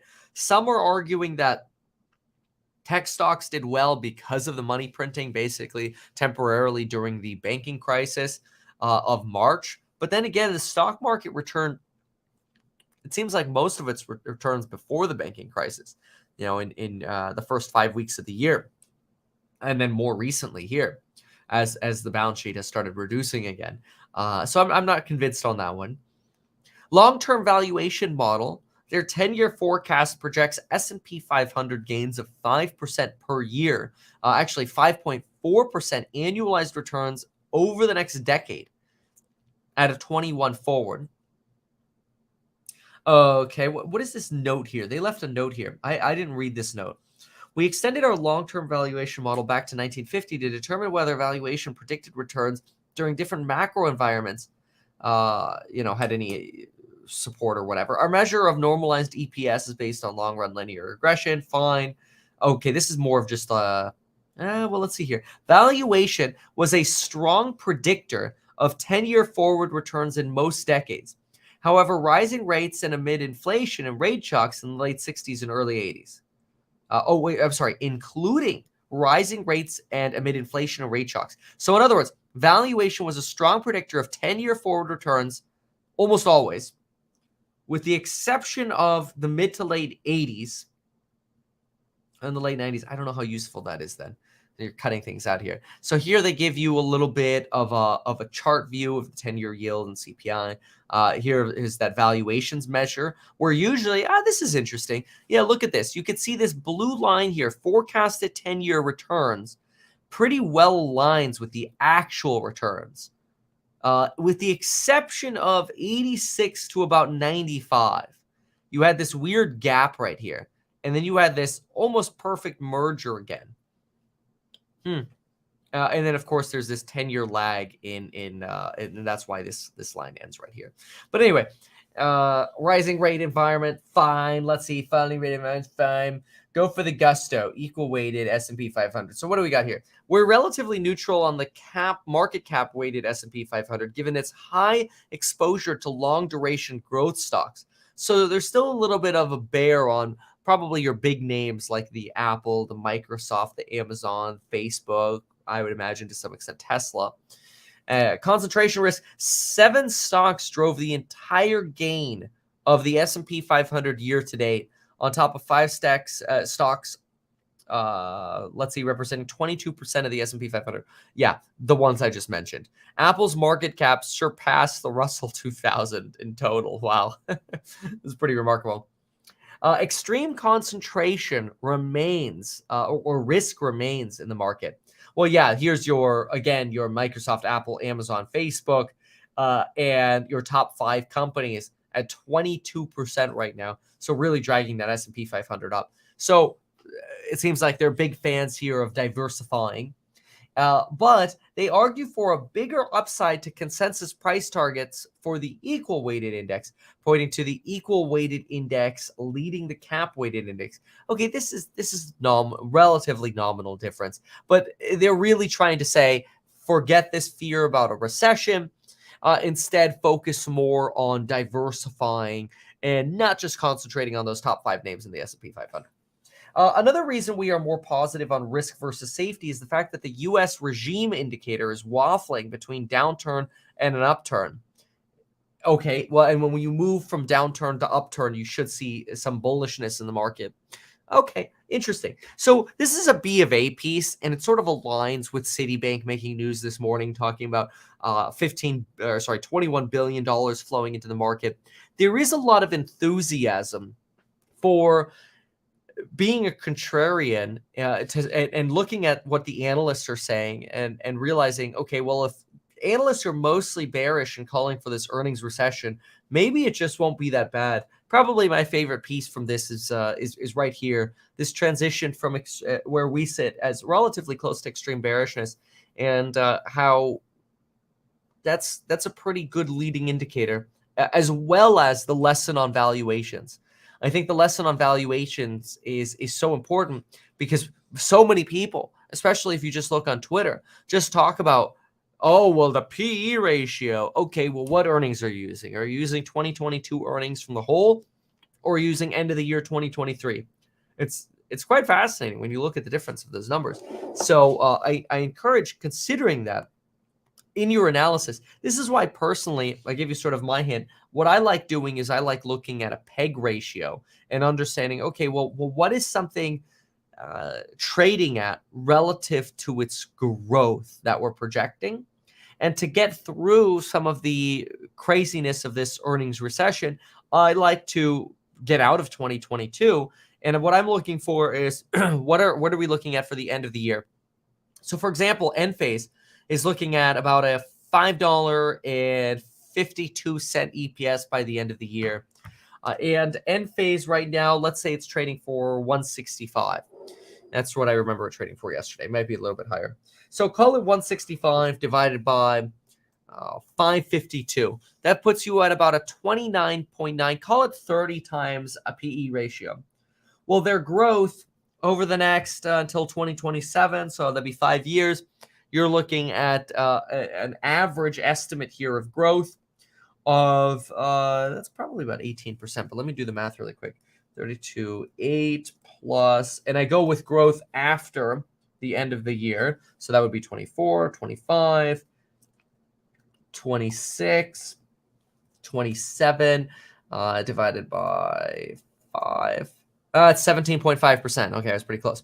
So 30 divided by 17.5, that's how much I'm paying for growth. You're paying a PEG ratio of about 1.7 right now, which I actually think that's generally where I'd like to be with my growth stocks, is around 1.6, 1.7 with the PEG ratios. Just to do another one, and this one's just a little wild right now, but it'd be fun to look at, is look at NVIDIA. And all of these numbers could obviously change if the company is going to grow more than the market is expecting. But NVIDIA's blow up lately has really kind of messed with these numbers a little bit. So look at NVIDIA. NVIDIA's forecast is $4.11 for the 456 for January 2024. So that's pretty much year end. So if I go 311 divided by 456, we're looking at a 68 times forward PE ratio. Good Lord. And then the growth thereafter is expected to be about 23, 24%. Go with even 25% to be generous. You're looking at a PEG ratio that's 2.7, well above 1.7, where Enphase, for example, sits right now. So I think probably Enphase has some work to do in terms of the stock going up versus NVIDIA being a little probably over allocated to right now. Probably isn't too good going into earnings. You're set up on this pedestal of perfection. Look at Tesla, for example, 346. So if I go 188 divided by 346 end of the year earnings per share, that trades for 54.4 times. Use a 30% EPS growth, you're sitting at 1.8 for a PEG. So both Tesla and Enphase looking a lot more delicious in terms of valuation point of view. So I personally like looking at valuations that way. I think sometimes we can overcomplicate analysis with too many spreadsheets and too much too much over analysis rather, and we forget that that ultimately valuations do matter. And in the case of many stocks, valuations right now don't actually look so horribly extreme. And I think that sort of reiterates what we just saw in the Bank of America piece. So hopefully at least some of that is insightful to you. We're going to keep going with another seg, but in the meantime, thanks for watching this segment. Check out those programs on how to make more money and get SH90 done faster. Remember, we've got a big price increase after that. AI segment drops on June 1st. So that means 11:59 p.m. on June 1. We'll have a big price increase. And then the AI segment will be out, which will be really cool. So, yeah, cheers to AI and actually becoming more productive in your day rather than wondering, how am I going to use this in my life? I'll help you.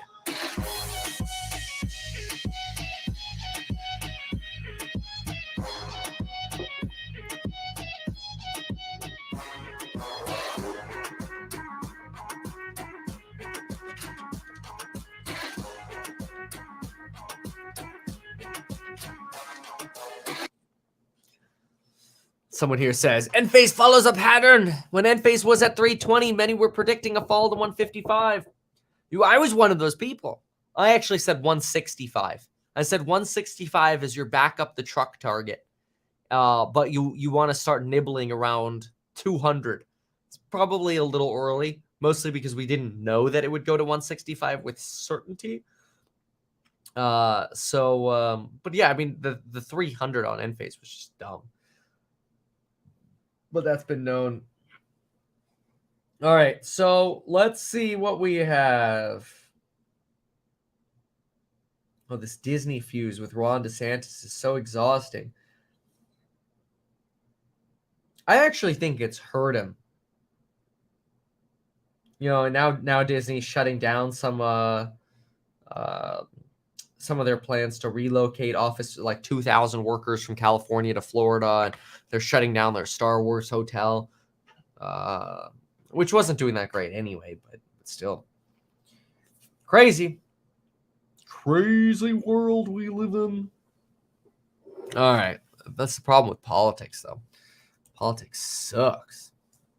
I learned that running for governor. Okie dokie. All right, I want to pull up some pieces here on real estate now. Right.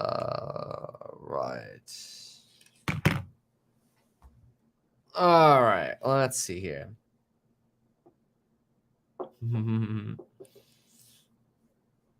Okay, So I'd like to let's listen. Actually, let's listen to them for a moment while I pull this up. Let's see what they have. What does the Zoom CFO have to say? And these are all the products that are going to drive the future growth in our enterprise segment. You're not seeing any of the enterprise users migrate to the new version of Teams that incorporates AI already? We saw very strong performance in Q1 in our renewal segment. So we have a seasonal trend that Q1 is our largest renewals quarter. And even though some of our customers have been impacted through their own reductions, we were able to work with them. And even if they wanted to reduce their seat count, to potentially repurpose that spend towards areas that we can help them save, like Zoom Phone and Zoom Contact Center. And we are thrilled with the position that we have in terms of AI. Again, Zoom IQ is going to be a smart companion that everybody will have to help make them more productive. And we have that AI already built into our DNA. We've been using it for things like virtual backgrounds that you can see me using here today. And that's been part of our DNA from the very beginning. So we're really excited about the future of continuing to apply AI to our entire product suite. Kelly, we had an interesting conversation with Strauss Zelnick yesterday from Take-Two Interactive. Just this idea of AI, is it going to make companies more efficient? Is it going to make it cheaper and easier to do these things? Or is it just going to increase the expectations, the product at the end of the day? He thinks that this is just a situation where all this technology in the past has always just been used to make the product better. It's not going to get cheaper. It's not going to improve margins, but it will make the product better. What do you think? I think it's going to absolutely make the product better. We're really focused on how do we make all of our customers more productive. And if you think about, you can spend less time on tasks like meeting summaries and more time with your team, that makes us all better. And that improves human connection. And that's really what we're focused on. I think in the near term, what you're going to see is significant investments across all companies as we're all looking to leverage. Our approach is take a federated approach to AI. So you're going to benefit from the learnings from our language models, as well as some of these key collaborations that we put in place. And then, of course, our customers' models as well. And in the future, I think we're going to see a very different time where we don't have to spend time on doing things like meeting agendas, but again, connecting with our teams. All right, this is exhausting, honestly. If I have to hear Zoom talk about AI, I'm just going to vomit. Like, this is ridiculous. It's Zoom. You guys tried setting up Zoom rooms in offices before the office recession.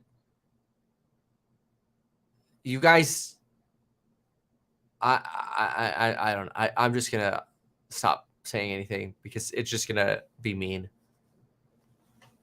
All right, so let's talk about something else. Who are we talking about? Real estate. Real estate. All right, let's figure out what's going on with real estate, shall we? Yeah. All right. I've said it before this whole AI craze, when I launched House Hack back in, when we did our first fundraise in September, I said that I think in the future, every company is going to use AI, and any company that doesn't will end up getting left behind. I really think that is exactly going to be true. And I think everybody agrees with that right now. Like, AI shouldn't be something that's like, oh, we use AI. It's like, okay, that's like saying when the fax machine came out, you use the fax machine. Congratulations, you're not an idiot getting left behind. Like, if you're not using it, you suck. That's basically what it is. And it's like, email comes out. Oh, you're not using email? What's wrong with you? I don't know. So it's too buzzwordy. It does make you wonder if there's some bubbleliciousness going on in some of the AI related plays. So yeah, rates 7.2%. Seriously. I know. I'm going to talk about that. Actually, let me pull that up really quick. Mortgage rates. It really, the 10-year treasury has skyrocketed. Oh, wow. Yeah. Let's see here. So, wow. 30-year fix is at its highest level in a year. Wow. All right. There we go. Well, it's been a minute since we've talked about the real estate market, and that's always been my bread and butter. Not only as somebody who became a real estate agent at 18, then a real estate broker, then became a top-selling agent in my city by myself without a team. I just provided value for customers. That was my trademark. Meet Kevin, the no-pressure agent, providing more. That was my slogan trademark. I hung those things off my signs, the sign writers. And so the real estate market is a place that I'm highly fascinated about. And I know a lot of times when I talk about the market, people are like, oh, so you're an agent, so you're biased. No, I don't represent clients anymore. I really don't care what happens. I like to buy properties below market value by buying fixer-uppers and improving them. And those are specifically single-family dwellings, and it really doesn't matter what the market does. There's plenty of money to be made there no matter what. That's why I got a real estate startup called House Hack. But beyond that, we've got to talk about, and that helps us provide affordable rental housing stock, which is important because not everybody in America is going to be a buyer, and you actually need a quality landlord. Hint, my long-term goal is to actually make House Hack like the most quality landlord in America, because landlords have such a crap reputation because most of them suck. Okay. Intro aside, we got to talk about the market and what's going on and some expectations of the market and some news. So the first thing we've got to pay attention to are mortgage rates. They're at the highest level in the last year.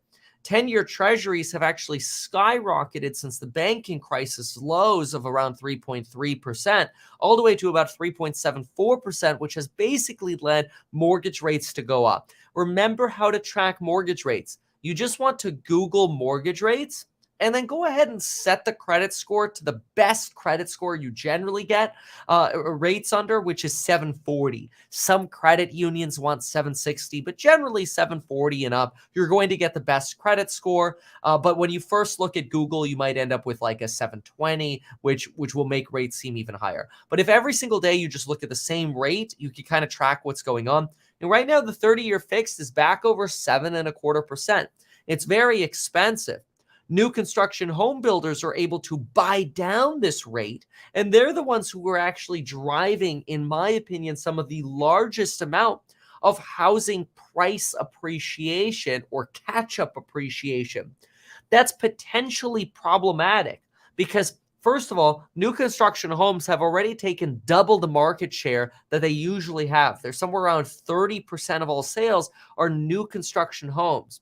Well, new construction homes typically are sold by builders who are incentivized to keep the price stable, but just throw more incentives at you to get you to pay the price.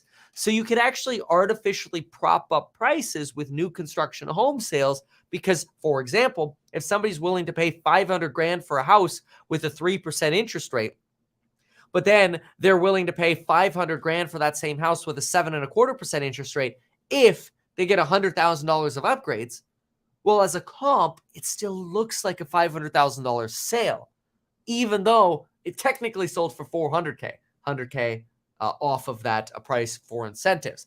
That's just a rough example. Obviously, the real math of that will look a little different, since it could come in the form of an interest rate buy down, construction credits, maybe a partial price decline for the builder. But all of it together, builders are really propping up the home prices because they're taking a larger percentage of active home sales right now.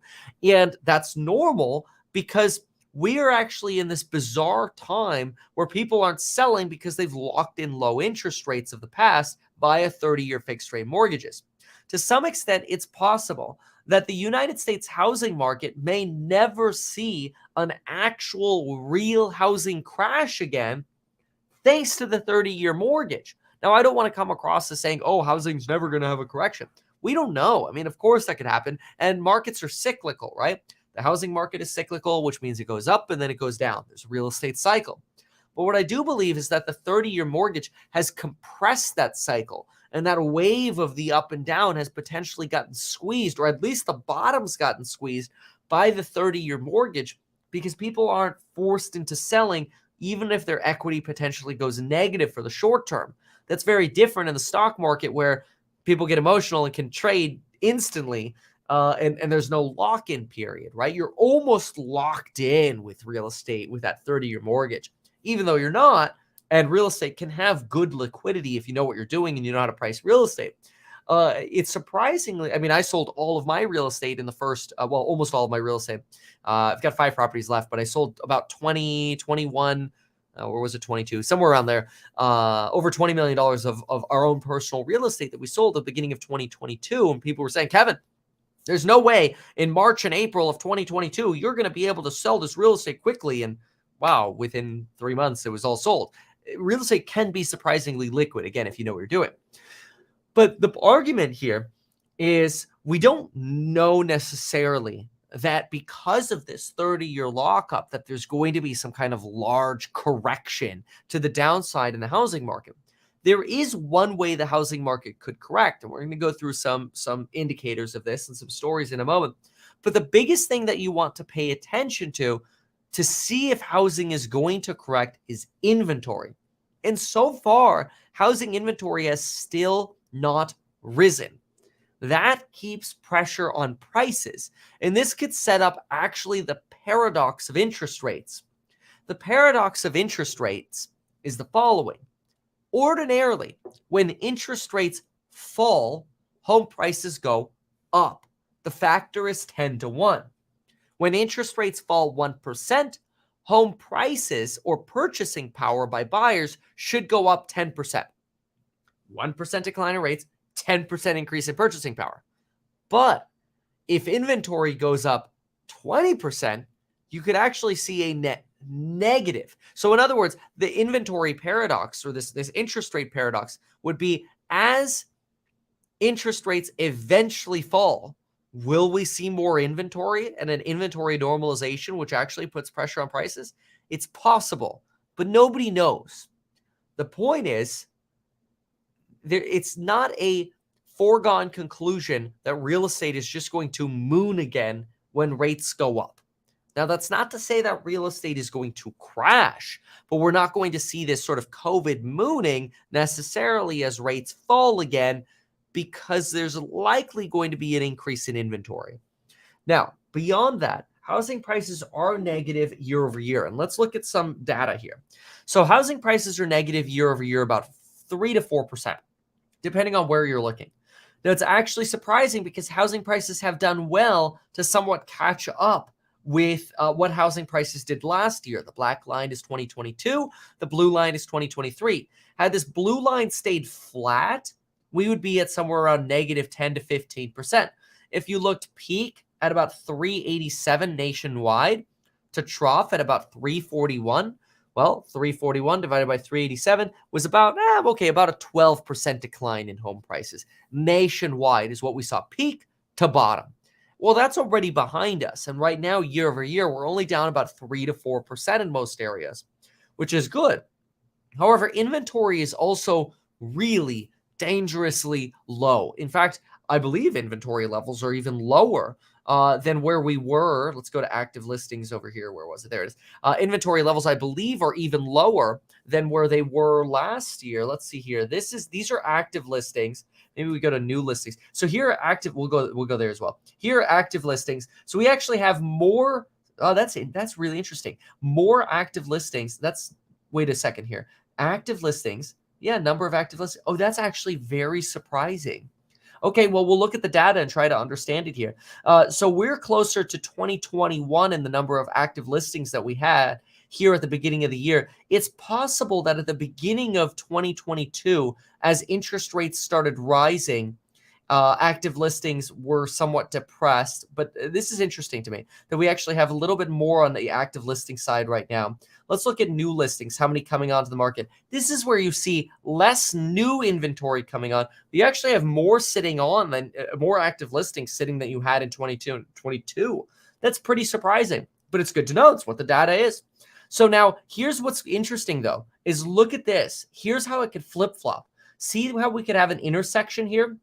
If this trend continues for active listings, soon we're going to intersect and we'll be at significantly fewer listings than where we were last year. For example, let's assume this slowly goes up and we go to 800K listings over here, which looks like it'll be, well, over here would be around July. Let's say we get up to 800K listings. So this blue 2023 line rotates up a little bit. We would still be about 150,000 listings below where we were in the summer of 2022. So you definitely see that shortage coming. The shortage here is either apparent now or coming. In my opinion, in order to actually see prices decline more, you would need to see this blue line of active listings go well above both of these lines, both above 2021, 22. You'd probably have to have over 1 million active listings in all of the tracked Redfin markets. Okay, so keep an eye on this chart. You could look at this chart yourself. Just go to the Redfin data center and you could look at this chart yourself. So then we jump on over here. Homes in Austin and Boise are selling for $80,000 less than a year ago. Now, one of the things that I do notice is that real estate is pretty localized, and this has always been the case. All real estate is local, we say, after all, location, location, location, right? But if you go to Florida, Florida's actually done pretty well. If I go to median sales price, so look at that median sales price. Median sales price as of last month was flat. In other words, no declines in Tampa. You're just now starting to see those declines, that wedge right there. Look at that. You're just starting to see a negative 2% there in Tampa. Just actually, that's updated since the last time I looked at it, just last week. And then if you look at Miami, Miami is actually seeing a 4% increase over last year's prices. So Miami doing exceptionally well. Sometimes this happens when the dollar strengthens, though. People want to park more of their money in America. And Miami is one of those unique destinations where not only is it sort of like lately been deemed sort of this crypto capital, but it's always, and also a place where you're getting like Citadel moving and stuff like that. So you're getting more tech moving over there. But beyond that, Miami's always been a place where people from South America have parked their money, whether it's from Venezuela or Colombia or whatever. And people have parked their money there. I grew up in South Florida, so I understand South Florida very well. I spent 16 years growing up there, and I love Florida. But there's a lot of uniqueness to Miami. And so it's really hard to pinpoint potentially exactly why you're seeing this. But what you can definitely say is if you look at a COVID destination, COVID destinations have gotten whacked, like absolutely reamed. Look at this. Boise, 461, you're minus 15% year over year. I mean, you want to buy the dip. Look at Boise right now. Austin's actually potentially another example. Looks like the bottom potentially for Idaho was somewhere around March. And if we jump on over now to Austin, Texas, also about negative 18% from the peak over here, which is roughly where we're comparing to now. So as usual, all real estate is local. So I don't think this is a terrible surprise that they're pointing out Austin and Boise. Those are probably more of your COVID recipients that just pre-accelerated some house price appreciation gains. Housing market update. Fewer metros are seeing home price declines as lack of inventory keeps prices afloat. This is going to be very interesting, seeing what happens with inventory. That's a reflection of a mismatch between demand and supply propping up prices. Pending home sales are down 15% from a year earlier, but that's much smaller than the 24% decline in new listings. Today's elevated mortgage rates continue to discourage homeowners from selling. Nearly all of them have mortgage rates below 6%. This week's average 30-year fixed was 6.39%. That was 5 days ago, though. Mortgage rates have gone up since then. As we saw now, we're potentially over 7%, 7.25%. There are only 4 metro U.S. areas where it's cheaper to buy a home than to rent. Detroit, Philadelphia, Cleveland, and Houston. Well, this is because of mortgage rates being so high right now. How much are home prices rising or falling? The answer depends more on location than it has in over a decade. Yeah, a lot of volatility. And look at that, San Francisco minus 10%. Miami, what is this, up 10%? Oh, this is a 13-year high during the pandemic. Another thing that we're seeing is rents. In fact, I had a piece on rents that I wanted to go through. Let's see here. I believe that is rents. Rents are starting to slow down which is very good. Let me see if I could find exactly where it was. But basically, rent growth, there we go. Rent growth is starting to slow down substantially to where basically rent growth inflation is basically zero, which is absolutely fantastic. Do we find it here? Rent growth slowed. This piece is from, no, this is too old. That's from March.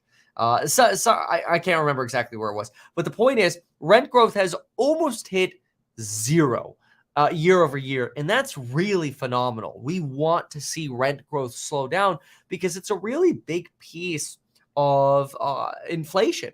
Housing represents an increase of 32% of CPI to now 34% of CPI in 2023.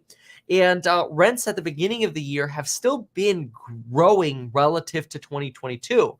But here in May, we're actually starting to lap some of those big gains of last year. And that's really good for inflation.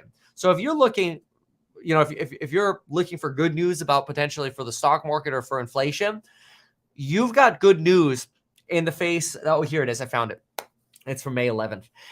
You've got good news coming in terms of rent inflation and its contribution to inflation, because look here. Look at this chart of rent growth slowing for not only the 11th straight month in April, but the year-over-year change is now flat. Thank God. Rents going up was ridiculous. And if you look over here, here are the median asking rents. Median asking rents have really flattened and really slowed down. So this is good, right? It's not only good for normal Americans who can now afford homes more. And I think as the supply, and this is actually really important if you're a landlord or an aspiring landlord, I want you to be really cautious of something. A lot of landlords right now are buying properties and they're being sold on these rental comps. I want to be like crystal clear about this. So let me just take a screenshot of this and show it to you what I mean by graphically. This is, dare I say, the real estate potential manipulation that could lead you to make a mistake in real estate. So just be careful about this. Be cognizant about this in your calculations. So first of all, when somebody buys a rental property, they almost always overestimate what they can rent out the property for. But in addition to that already baseline overestimate that ambitious landlords do, you're now in a situation where a lot of people are looking at comps from, look at this, the summer of potentially here, August to September of 2022. People are looking at these rental comps, and your actual rents are as much as $100 lower right now than they were here. That's a problem. You want to be careful if you're a landlord because you don't want to get screwed basically into buying something thinking the rent is say $2,500, but then the rent last year was actually probably $2,400, and now it's $100 below that. You're potentially $200 off. That could be the difference between being cash flow positive and being cash flow negative. So be very careful about that. This is a very good thing for inflation, especially since you've got more homes being built and constructed, which add to housing stock, which is good for affordability. But all of this does make you wonder, hey, when is housing for sale inventory actually going to rise? Right now, what we're starting to see is U.S. rental rates go up, their vacancy rates go up, that is. And so something that's interesting about rents is that rents can also have an effect on home pricing, because if people who hold rental properties decide, you know what, rents aren't going up anymore, I'm not getting what I used to get, let's sell. And you start getting more landlords selling, and you get more housing completion from new construction, you could see that inventory increase. Again, if you don't see the inventory increase, prices will probably stay stable or just slowly keep rising again. If you see the inventory increase, that's probably where you're going to get some pressure on real estate, but that could potentially be a good opportunity for you to buy real estate. Now, I have a program called Zero to Millionaire Real Estate Investing where I teach you how to actually analyze a deal to know if you're getting a good deal. The real crux of it is not only how to manage a property correctly, but to understand what a good deal in real estate actually is. Is it that cash on cash return, or is there more to the analysis? Hint, hint, there's more to the analysis. Anyway, check that out, link down below. Next to the other programs I'm building Roth, including the How to Make More Money and Get SH&INT Done Faster program on helping you make more money so you have more to invest. So you've got investing programs on stocks or real estate or property management, and then how to make more money, which helps you invest more. So, with this said, another thing to consider when it comes to rental vacancies is you have to wonder, why would rental vacancies be rising? And that's because there's something known as negative household formation that's happening right now. Negative household formation is a way of saying that when people like, a 25-year-old after college during COVID used to go out and rent their own apartment, they might now be going back and living with mom and dad. And let's say both, there's a brother and a sister doing that. Brother and a sister come back and move in with mom and dad. You just took 3 households and turned it into 1. That puts less pressure on home buying, less pressure on home renting, which again could potentially drive rents and prices down. So negative household formation hurts real estate price growth. We could all agree on that. During COVID, we had a massive explosion of household formation. People taking a mom, a dad, a son, and a daughter, and those splitting into 3 households. That's what was happening after COVID or during COVID even.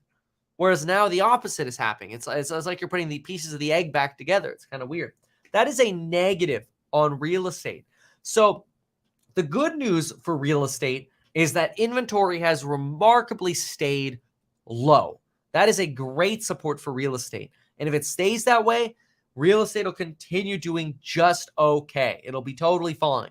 Yes, some markets are going to be hit more than others, like Boise and Austin and San Francisco, and markets like Miami are going to continue kicking butt.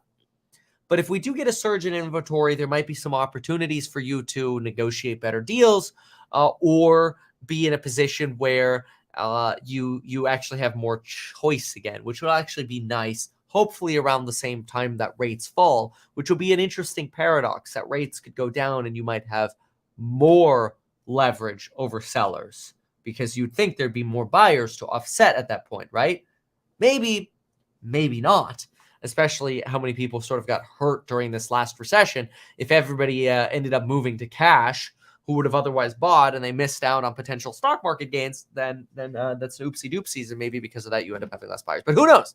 Nobody really knows. But what we will do, and what I will promise, is to continue bringing updates on this. So make sure to subscribe, share the video if you found this helpful. Pay attention to those inventory levels. I think that's probably the number one thing to pay attention to for real estate right now. And I do think we will have an answer by the 3rd quarter of this year as to whether or not we're going to have some kind of rug pull in the economy that's really going to crash housing, or if we're actually going to be in the direction of sticking a soft landing. So we'll see. For now, I've got to run on over to the course member live stream. I got to put the link over there. I got to do that right now. So we'll go, I'll make another cup of coffee. We'll go live in the course member live stream in about 5 minutes. That's where we do real deep dive fundamental analysis. Like we did on Open Door when it was $1.30 to $1.50. We said this thing's potentially going to $2 to $3 because of the fundamentals, even though I hate Open Door. Or the bullishness we had on Palantir or Bill.com before earnings. Join us for these fundamental analysis lectures and learn how I do fundamental analysis on both stocks and real estate. Link below.